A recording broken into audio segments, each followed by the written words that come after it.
For 29 years, a box sat sealed in evidence storage. Inside were samples taken from an orchard in Santa Clara, biological whispers from a night in March when a 17-year-old girl never made it home. Mary Elizabeth Quigley's name became a symbol of questions no one could answer. Her mother lit candles. Detectives revisited the file again and again, running into the same wall. No witnesses, no suspect, no science capable of reading the truth written in blood and tissue. The case aged like the families who carried it, quieter, heavier, colder. Then, technology caught up with time. A DNA match surfaced, a name emerged, and suddenly, the past wasn't buried anymore. It was breathing again, demanding to be heard. The question that haunted a community for 3 decades finally had an answer. But could justice ever truly arrive after so much silence? Before we get into the story, drop a comment with your country and the time right now. The spring of 1977 arrived softly in Santa Clara, California. Blossoms hung heavy on trees still standing at the edges of neighborhoods that had once been orchards. Suburban homes with manicured lawns replaced acres of fruit trees. Families planted roots where agriculture had been. It felt like progress. It felt safe. Mary Elizabeth Quigley lived in one of those homes. 17 years old, a senior at Santa Clara High School, she moved through life with a brightness that drew people in. Her laughter filled rooms. Her grades reflected discipline. She spoke of college with the kind of hope that belonged to someone who believed the future was hers to shape. Her parents watched her grow with quiet pride. She was responsible, thoughtful, the kind of daughter who called if she'd be 5 minutes late. On the evening of March 21st, Mary prepared for a small party. Nothing extravagant. Friends gathering to unwind before spring break ended. Her mother reminded her to be home by 11. Mary smiled, nodded, promised she would. She pulled on a light jacket, kissed her parents goodnight, and walked out the door into the mild evening air. The party was a few miles away. Music played low. People talked about finals, weekend plans, summer jobs. Mary stayed for a few hours, relaxed and content. When the night wound down, a friend offered to drive her home. She accepted. It was late. Nearly 11, they drove through quiet streets, the car's headlights cutting through darkness. But the friend didn't drive her all the way to the door, just close. A block away, maybe 2. Mary said it was fine. She'd walked this route dozens of times. The neighborhood felt familiar, safe. She waved goodbye as the car pulled away, taillights fading into the night. Mary walked alone, her footsteps light on pavement still warm from the day. The streetlights cast soft pools of yellow. Somewhere in the distance, a dog barked. A breeze carried the scent of orange blossoms. She passed the edge of the Santa Clara University campus, heading toward home. Ahead, the road curved slightly, bordering an orchard that hadn't yet been cleared for development. Trees stood in neat rows, shadows deep between them. She took the shortcut. She always did. And then, she disappeared.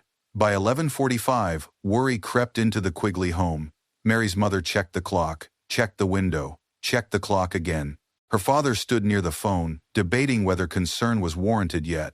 She was only 45 minutes late, but Mary didn't do this. She called if plans changed. She honored curfews. Midnight passed. Her mother dialed the house where the party had been. A sleepy voice answered. Yes, Mary left around 11. A friend drove her. No, the friend wasn't home yet either. Her mother hung up and called that friend's house. No answer. By 12:30, her father called the Santa Clara Police Department. The dispatcher listened patiently.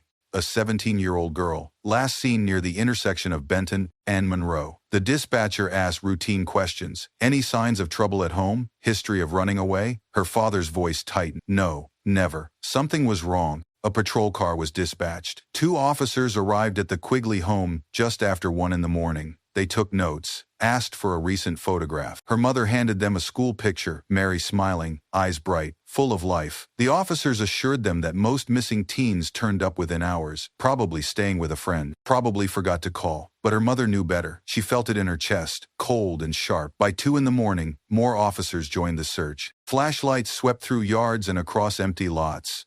Neighbors woke to the sound of radios crackling, voices calling Mary's name. Street by street, they moved through the area where she'd last been seen. Someone knocked on doors. Did you see a girl walking alone tonight? Dark hair, light jacket, 17 years old? One neighbor paused, thought hard. Maybe. Around 11:15, a lone figure crossing toward the orchard. It was dark, Hard to say for sure. The officers redirected their search. Flashlights probed the orchard. Beams of light moved between trees, casting long shadows. The ground was soft, slightly muddy from recent rain. Footprints scattered in every direction, too many to make sense of. Dawn crept over the horizon. The search continued. Hope thinned with every passing hour. Morning fog hung low over the Santa Clara Golf and Tennis Club. The orchard, adjacent to the property, lay quiet, dew clinging to leaves and grass. A maintenance worker arrived early, tasked with inspecting irrigation lines near the tree line. He moved slowly through the rows, checking valves, looking for leaks. Then he saw something that didn't belong, a shape partially concealed by low branches, fabric, pale skin. He stopped, stepped closer. His breath caught. He ran. Police arrived within minutes. Crime scene tape went up quickly, cordoning off a wide perimeter. Officers moved with grim efficiency. Detectives were called. A photographer documented everything before anyone touched anything. The body of a young woman lay near the base of an oak tree, her clothing torn, her position suggesting she had been dragged. It was Mary Elizabeth Quigley. The coroner arrived. Preliminary examination confirmed what everyone feared: strangulation, ligature marks around her neck, signs of sexual assault. The violence was clear, the brutality undeniable. Detectives moved through the scene methodically. Every detail mattered. They photographed drag marks in the soft dirt, collected fibers from her clothing, swabbed for biological material, found a partial palm print on her jacket, bagged her torn shoes, took samples from beneath her fingernails. The evidence was handled with care, each item labeled, logged, sealed. They knew they were preserving a story. They just didn't yet have the tools to read it. By mid-morning, word spread. The girl who'd gone missing hours earlier had been found. Not alive. Not safe. Dead in an orchard. Her body left like something discarded. The news shattered Santa Clara. Parents pulled their daughters closer. Neighbors locked doors that had always stayed open. The illusion of safety evaporated in a single morning. This wasn't supposed to happen here. Not in their town. Not to someone like Mary. Reporters gathered outside the police station. Cameras rolled. The police chief gave a brief statement. An investigation was underway. They would pursue every lead. Justice would be served. But standing behind him, detectives already knew the truth. They had evidence. They had a crime scene. What they didn't have was a suspect. And without DNA technology, the biological samples they'd collected were just fluids on swabs, silent, unreadable, waiting. The Santa Clara Police Department briefing room filled quickly. Detectives, patrol officers, and supervisors gathered around a long table, covered with reports, photographs, and maps. The lead detective stood at the front, his face drawn with exhaustion. He'd been awake for 30 hours. He pinned a photograph of Mary to a corkboard. School picture. Smiling, alive. Next to it, he pinned a map of the area between the party location and her home. A red line traced the route she should have taken. A red X marked where her body was found. The timeline was clear. Mary left the party at approximately 10:50. Her friend dropped her off near the intersection of Benton and Monroe at 11:05. She was expected home by 11:15. She never arrived. Her body was discovered at 7:30 the next morning. Somewhere in that window, someone had taken her life. Detectives reviewed statements from party guests. Everyone agreed Mary had been in good spirits, sober, calm, no arguments, no signs of distress. She'd left willingly, looking forward to getting home. The friend who drove her was cleared immediately. Solid alibi. Devastated by guilt for not driving her to the door. Officers canvassed the neighborhood, knocked on every door within a half-mile radius. Did you see anything unusual? Hear anything? A scream? A car? An argument? Most people had been asleep.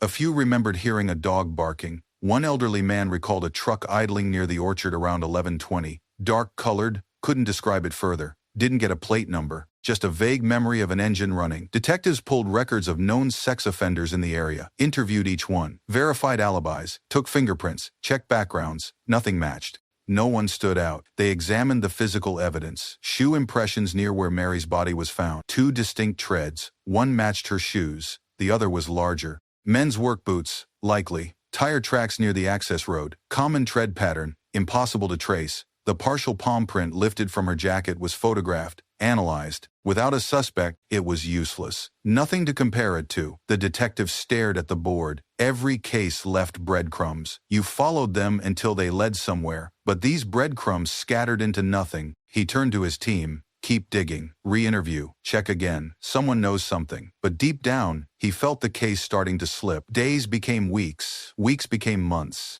leads arrived, were pursued, and dissolved. A man reported seeing a suspicious vehicle near the orchard. Detectives tracked it down. The driver had an airtight alibi. A woman called in a tip about a neighbor who gave her a bad feeling. Officers interviewed him. He'd been out of state. Every known sex offender within 20 miles was re-interviewed. Polygraphs administered. Some failed. Further investigation cleared them anyway. The tests weren't evidence, just another tool that led nowhere. The detective spent hours reviewing the case file. He read statements until he could recite them. He studied the crime scene photos until they burned into his memory. He walked the orchard at night, trying to understand what had happened, trying to see what he was missing. The truck bothered him, the one the elderly man mentioned, dark-colored, idling near the orchard. It felt significant, but without a description, a plate, or a witness who could say more, it was just a shadow. They pulled traffic citations from that night, checked vehicle registrations, looked for any truck matching the vague description that had been in the area. The list was staggering, hundreds of possibilities, no way to narrow it down. Tire treads photographed at the scene were sent to forensic analysts.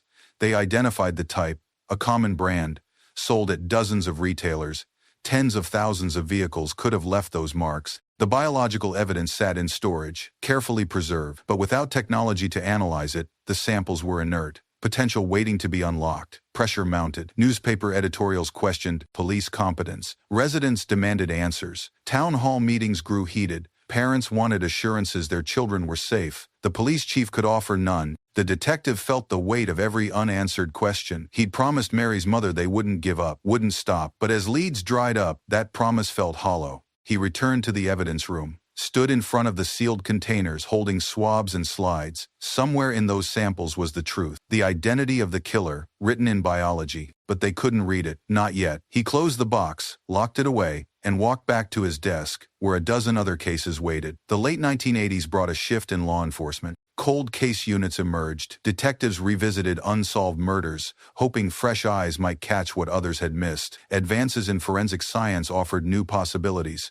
Fingerprint databases expanded. Psychological profiling became more sophisticated. A new detective pulled the Quigley file during a routine review. He read through the reports, studied the evidence logs, and noted one critical detail. The biological samples had been stored properly. Sealed containers, controlled temperature, meticulous chain of custody documentation. He made a note in the file. This case has potential. When DNA technology becomes viable, resubmit. Santa Clara had changed. The orchard where Mary died was now surrounded by office parks and tech company campuses. Silicon Valley was blooming. The city that had once felt small now pulsed with growth and innovation. But the old cases remained, files stacked in archives, names of victims waiting. Mary's mother still lived in the same house. She attended vigils every March, lighting candles with other families who'd lost children to violence. She spoke to local reporters when they called on anniversaries. She never stopped asking the same question. Does anyone remember? The detective called her once, introduced himself, told her he'd reviewed the case, told her the evidence was intact, told her that science was advancing. She thanked him. Her voice was tired but steady. Years passed. The detective moved to other cases, but he kept a copy of Mary's photograph on his desk, a reminder, a promise. In the mid-90s, DNA analysis transformed criminal justice. The combined DNA index system, CODIS, launched, creating a national database. Biological evidence from old cases could now be tested, profiles entered, matches found. The detective watched the technology develop, waited. The Quigley case wasn't forgotten. It was sleeping, waiting for the right moment. The evidence box was moved to a new facility, climate-controlled, modern storage, security protocols updated. The samples that had been taken in 1977 remained untouched, pristine, ready. The detective retired in 2003. Before he left, he handed the Quigley file to a younger investigator. He said one thing: don't let her be forgotten. The new detective nodded, took the file, and promised he wouldn't. Mary's mother aged into her 70s. Her hair grayed, her hands grew unsteady, but her resolve never wavered. Every year, she wrote letters to the police department. Every year, she attended memorials. Every year, she said the same thing: someone out there knows what happened. The community remembered. Local television stations ran features on unsolved cases. Mary's story was told again. Her photograph appeared on screens across the Bay Area. Tips trickled in, most led nowhere, but the attention kept her name alive. True crime shows began highlighting cold cases. Advances in forensic science became popular topics. Stories of DNA solving decades-old murders captivated audiences. The public wanted justice for victims long forgotten. Detectives in the cold case unit took notice. They began systematically reviewing unsolved homicides, prioritizing cases with preserved biological evidence. The Quigley case rose to the top of the list. In 2005, the lead detective assigned to cold cases examined the file. He read the original reports, reviewed the evidence logs, confirmed the samples were intact. He made a decision. It was time. He submitted a formal request to have the biological evidence from the Quigley case sent for DNA analysis. Approval came quickly. The samples were carefully transported to a forensic laboratory equipped with the latest technology. Analysts extracted DNA from the preserved swabs, built a profile, entered it into CODIS, and waited. The detective didn't expect immediate results. The database was vast, constantly updating. A match could take days, weeks, months, or might never come. But 3 weeks later, his phone rang. A forensic analyst on the other end. Voice calm but urgent. "We have a match." The detective's heart pounded. Who? John William Kelley, convicted sex offender, currently incarcerated in a federal prison in Oregon. The detective wrote the name down, asked for the report to be sent immediately, hung up, stared at the name. After 29 years, they had a suspect. He pulled Kelley's criminal record, long history of sexual violence, multiple convictions.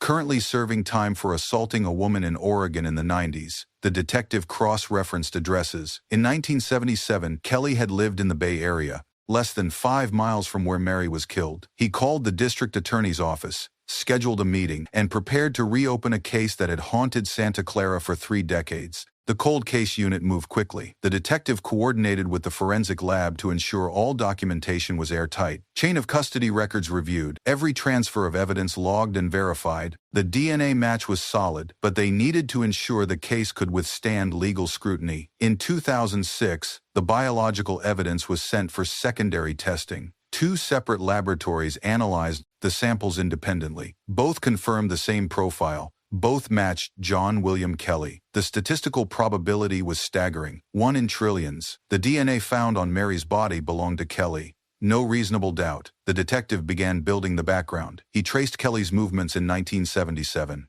Kelley had worked construction in the Bay Area, drove a truck, lived in an apartment in San Jose, 10 minutes from Santa Clara. He had no alibi for the night of March 21st. No one to confirm his whereabouts. More troubling, Kelley's criminal history painted a clear pattern. His first known offense occurred in 1979, sexual assault, then another in 1983, another in 1991. Each case involved women attacked near isolated areas. Each case involved strangulation or attempted strangulation. The detective compiled everything, built a timeline, documented the DNA findings, prepared affidavits. By early 2007, he had enough. He contacted the Santa Clara County District Attorney, presented the case. The prosecutor reviewed the evidence, consulted with forensic experts, and agreed they could proceed. A grand jury was convened. The prosecutor presented the case methodically. DNA reports, chain of custody documentation, expert testimony, background on Kelley's history, statements from the original investigation. The grand jury deliberated briefly. The evidence was overwhelming. In April 2007, John William Kelley was indicted for the first-degree murder of Mary Elizabeth Quigley, with special circumstances. The news broke quickly. Local television stations led with the story. Headlines blazed across newspapers. DNA solves 30-year-old murder. Inmate linked to 1977 Santa Clara killing. The community reacted with a mixture of relief and renewed grief. Parents who'd raised children under the shadow of Mary's unsolved death felt vindication. Neighbors who'd feared an unknown killer felt safer. But for Mary's family, the news reopened wounds that had never fully healed. Her mother received a call from the detective. He told her gently, explained the match, told her they'd finally found him. She wept, not from sadness, from something harder to name: relief, exhaustion, gratitude. After 29 years, her daughter's voice would finally be heard. The forensic lab issued a formal briefing. Analysts presented their findings to the investigative team. The detective sat at the front, listening carefully as the science was explained. The DNA profile extracted from the biological evidence collected in 1977 was complete. Both mitochondrial and nuclear DNA had been successfully analyzed. The samples, despite being 3 decades old, showed no signs of degradation or contamination. The profile was entered into CODIS. The match returned was unequivocal: John William Kelley. The statistical probability of the DNA belonging to anyone else was 1 in 5.8 trillion. The analyst displayed side side-by-side comparisons. Graphs showed identical markers. Every point of comparison aligned perfectly. A second lab had been contracted independently. Their analysis confirmed the first. No discrepancies, no errors. The detective asked the critical question, could this hold up in court? The lead analyst nodded. The chain of custody is flawless. The evidence was stored under optimal conditions from day one. Temperature controlled, sealed, documented. We can testify to its integrity without reservation. Defense attorneys would challenge it. They always did, but the science was unshakable. The detective pulled records on Kelley's life in the 1970s. Kelley had worked for a landscaping company. The job required a truck. The company confirmed he'd driven a dark blue Chevy pickup, the same general description the witness had given 30 years earlier. The detective interviewed former co-workers, most barely, remembered Kelley. One recalled he'd been quiet, kept to himself, left the company abruptly in the summer of '77. No explanation. The pieces aligned. Kelley had means, opportunity, motive buried in a pattern of violence that stretched decades. Social media erupted when the arrest was announced. People dug through old news archives, found articles about Kelley's prior convictions, shared them widely. True crime forums dissected the case. Some praised the detectives.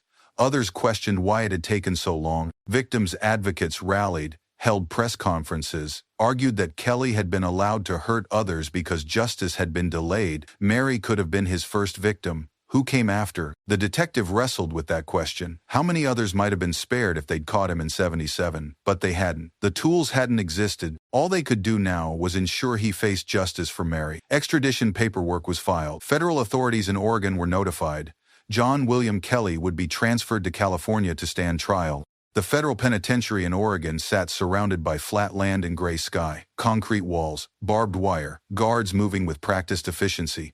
John William Kelley had been housed there since 1995, serving a lengthy sentence for sexual assault. Two detectives from Santa Clara arrived on a cold morning. They met with prison officials, reviewed security protocols, and were escorted to an interrogation room. Kelley was brought in, shackled at the wrists and ankles. He was 61 years old, thin, graying hair. His expression was blank, unreadable. He sat down slowly, eyes fixed on the detectives. The lead detective introduced himself, explained why they were there, informed Kelley he'd been indicted for the murder of Mary Elizabeth Quigley in 1977. Kelley's face didn't change. He stared, said nothing. The detective showed him a photograph of Mary, 17 years old, smiling. Do you recognize her? Kelley looked at the photo, looked away, shook his head. Never seen her. The detective explained the DNA evidence, told him the match was irrefutable, asked if he had any explanation. Kelley leaned back. His voice was flat. I don't know anything about that, the detective pressed. You lived in San Jose in '77.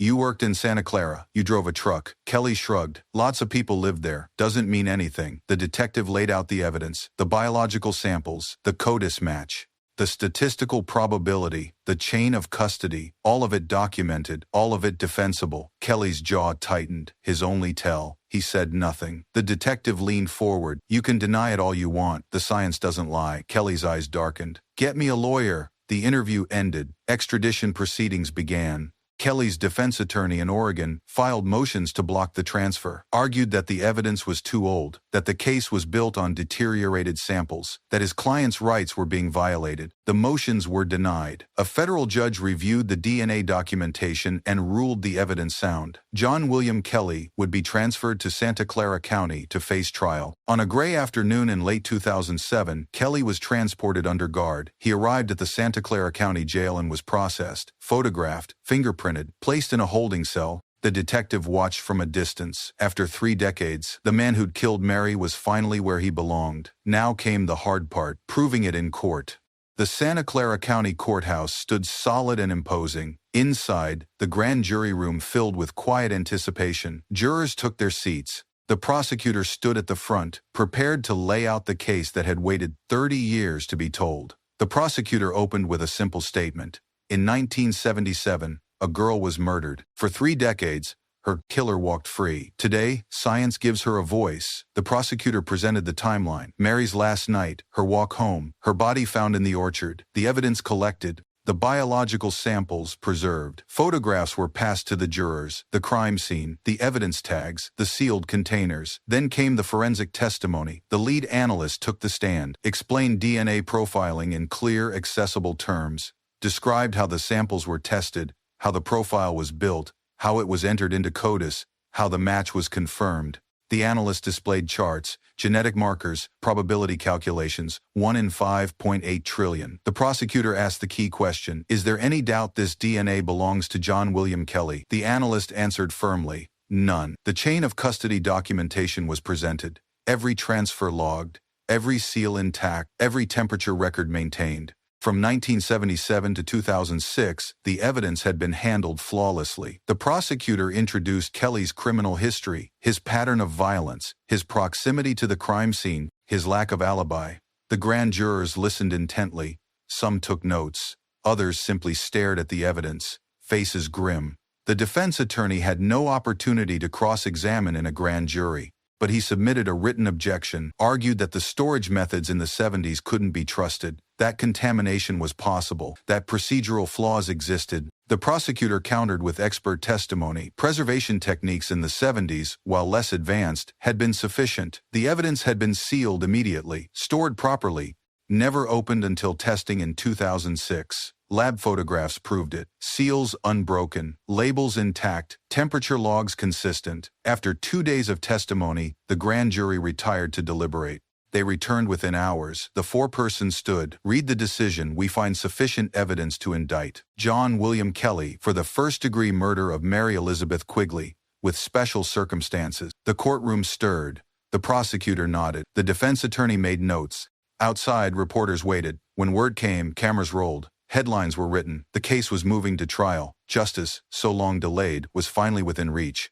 Pre-trial motions filled the months leading up to trial. The defense attorney filed aggressively, challenging every aspect of the prosecution's case. The courtroom became a battleground over procedure, science, and time. The first motion sought to suppress the DNA evidence entirely. The defense attorney argued that storage methods from the 1970s couldn't guarantee sample integrity, that contamination was likely, that the evidence was too old to be reliable. The prosecutor responded with expert testimony. Forensic scientists took the stand during pretrial hearings, explained how biological samples degrade, detailed the conditions required for preservation, testified that the Quigley evidence showed no signs of contamination or degradation. Lab photographs were presented, seals intact, labels clear, storage logs consistent. The judge reviewed the documentation carefully, asked pointed questions, examined the chain of custody records line by line. After a week of hearings, the judge issued a ruling. The DNA evidence would be admitted. The preservation methods, while dated, had been sufficient. The chain of custody was unbroken. The science was sound. The defense attorney filed a motion to exclude Kelley's prior convictions, argued they were prejudicial, that the jury would convict based on past behavior rather than evidence. The prosecutor countered.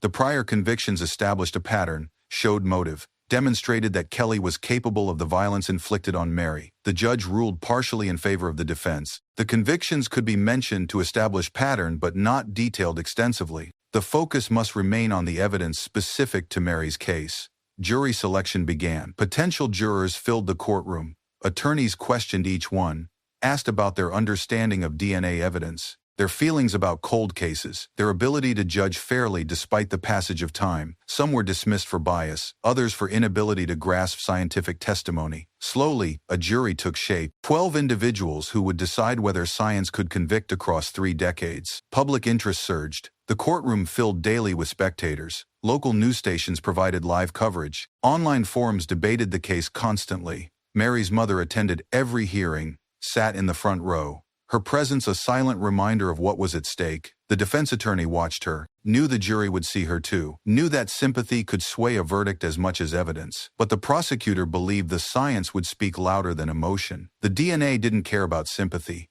It only told the truth. The trial date was set, both sides prepared, and Santa Clara waited to see if justice could finally be delivered. The courtroom filled to capacity, every seat taken. Overflow observers stood along the back wall. Reporters lined the press gallery. Cameras focused on the entrance, waiting for the defendant. John William Kelley was escorted in, wearing a suit provided by his attorney. He moved slowly, his expression unreadable. He took his seat at the defense table and stared straight ahead. The judge entered. Everyone rose. The bailiff called the court to order. The prosecutor stood first for opening statements, walked to the center of the room, faced the jury. In 1977, Mary Elizabeth Quigley was 17 years old, a daughter, a friend, a young woman with a future. On March 21st, she walked home from a party. She never arrived. Her body was found the next morning in an orchard. She had been sexually assaulted and strangled. The prosecutor paused. Let the words settle. For 30 years, her killer remained unknown.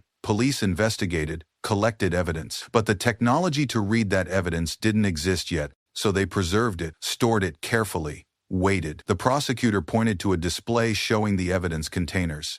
Sealed, documented, intact. In 2006, that evidence was finally tested. DNA was extracted, a profile was built, and that profile matched one person, John William Kelley. The prosecutor turned toward Kelley. He did not look back. The science doesn't lie. The DNA recovered from Mary's body matches the defendant's DNA. The probability of error is 1 in 5.8 trillion. That number is larger than the population of Earth. It means certainty. The prosecutor returned to the jury. You will hear from forensic experts. You will see the evidence. You will understand that time doesn't erase truth. It only delays it. Today, after 30 years, Mary finally gets to speak, and what she says is clear. He did this. The prosecutor Saturday. The defense attorney rose, approached the jury slowly. 30 years is a long time. Memories fade. Evidence degrades. Procedures change. The prosecution wants you to believe that samples stored in the 1970s are as reliable as samples taken today. But are they? The defense attorney gestured toward the evidence display. Storage methods were primitive.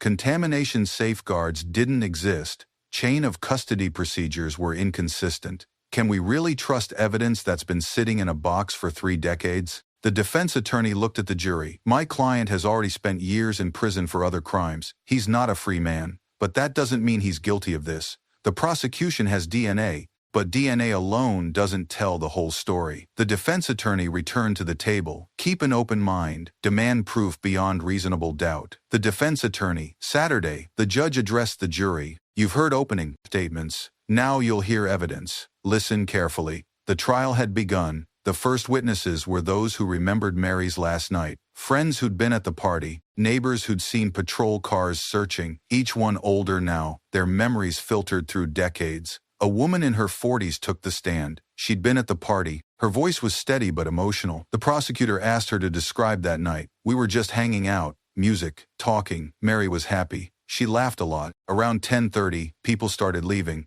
Mary said she needed to get home. Did she seem upset or worried? No. She was totally normal. What happened when she left? Another friend offered to drive her. Mary said yes. They left together around 10:50. The prosecutor showed her a map. Can you show the jury where Mary was dropped off? The woman pointed. Near this intersection. Not quite to her house, but close. The prosecutor nodded. Thank you. A retired patrol officer testified next about the search that night. His voice tightened as he recalled finding nothing, then learning the next morning that Mary's body had been discovered. An elderly man in a wheelchair described seeing a dark truck idling near the orchard around 11 that night. He couldn't describe it further, just remembered it seemed odd. The prosecutor established presence, opportunity, but it wasn't proof. Not yet. Then came the forensic testimony. The forensic expert took the stand, a woman in her 50s with decades of experience in DNA analysis. The prosecutor began. Can you explain what DNA is? DNA is genetic material found in every cell of the body. It's unique to each person, like a biological fingerprint. How is DNA collected from a crime scene? Through biological material, blood, saliva, skin cells, hair follicles. In this case, samples were collected through swabs. What did you do with the samples from Mary Quigley's case?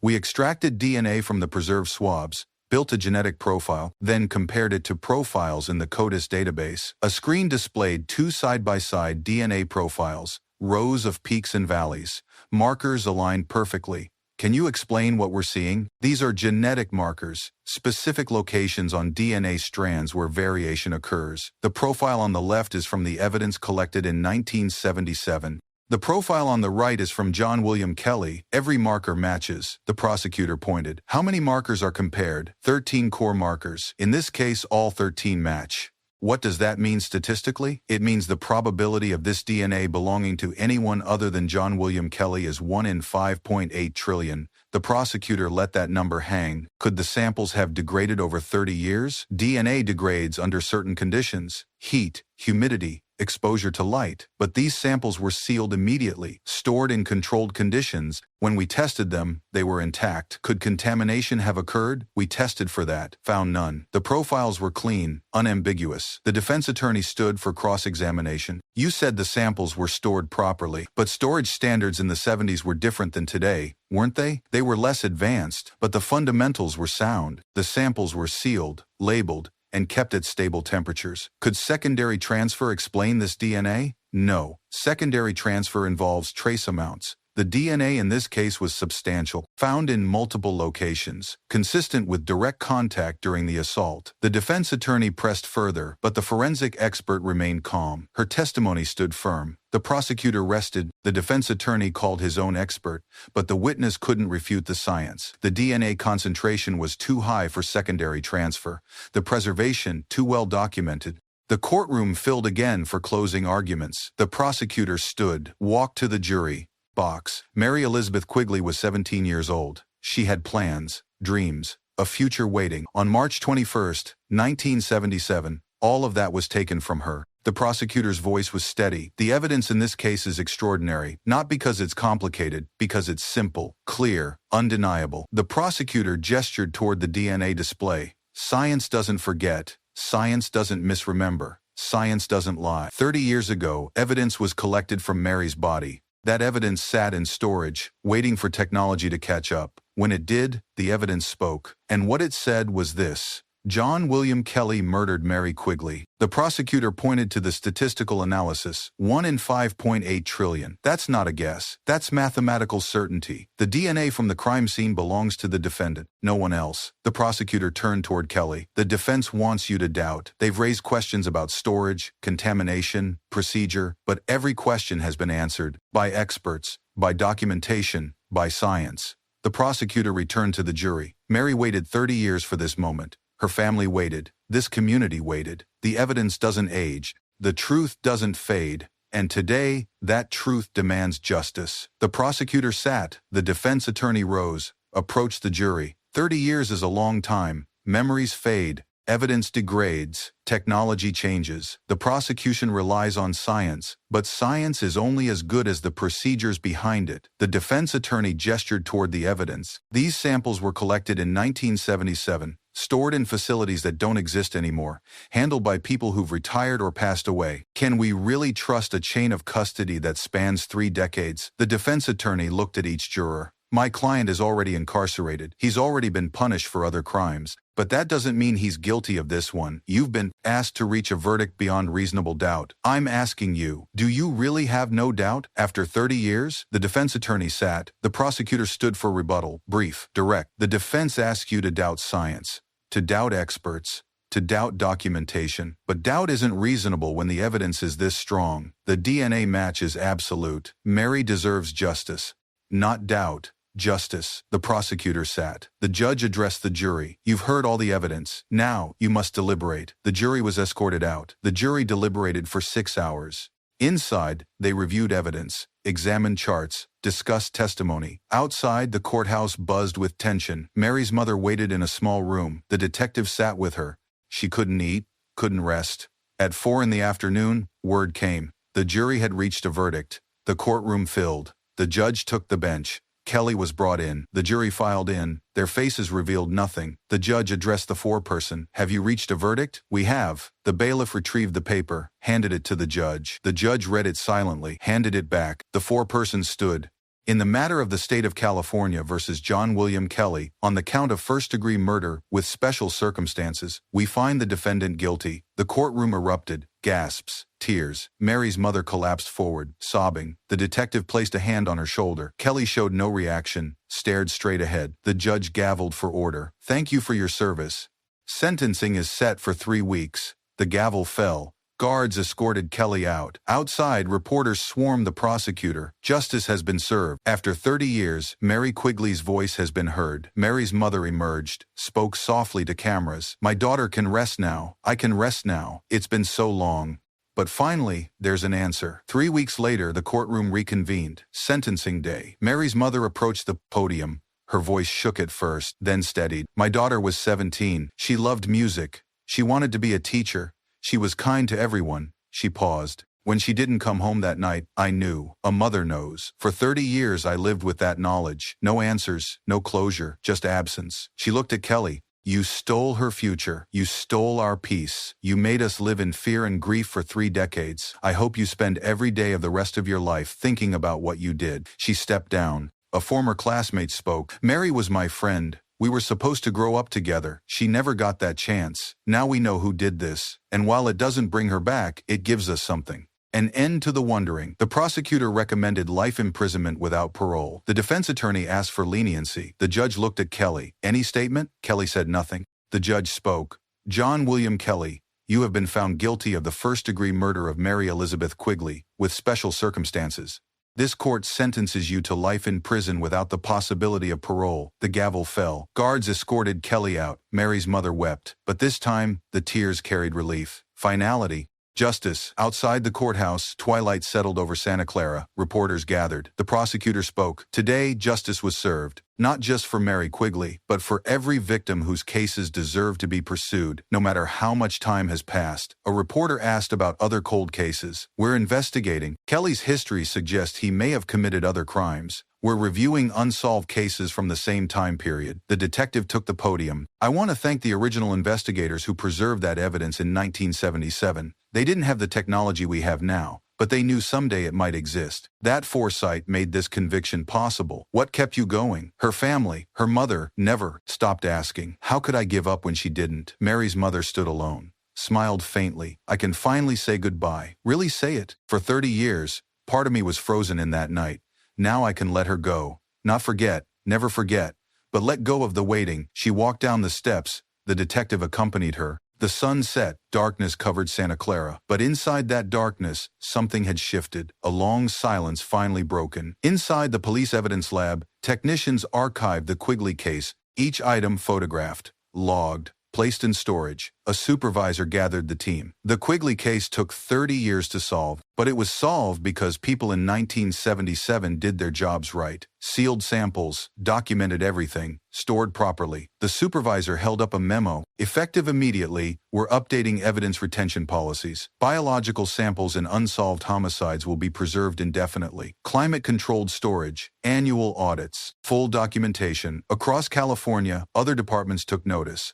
Cold case units reviewed unsolved homicides, submitted samples for DNA testing. A conference was organized. The detective presented. In 1977, we didn't have the tools we have now, but investigators preserved evidence anyway, hoped that someday, science would catch up. It did. He showed DNA profiles. We're re-examining every cold case with biological evidence. Some samples are decades old, but if they were stored properly, they're still viable.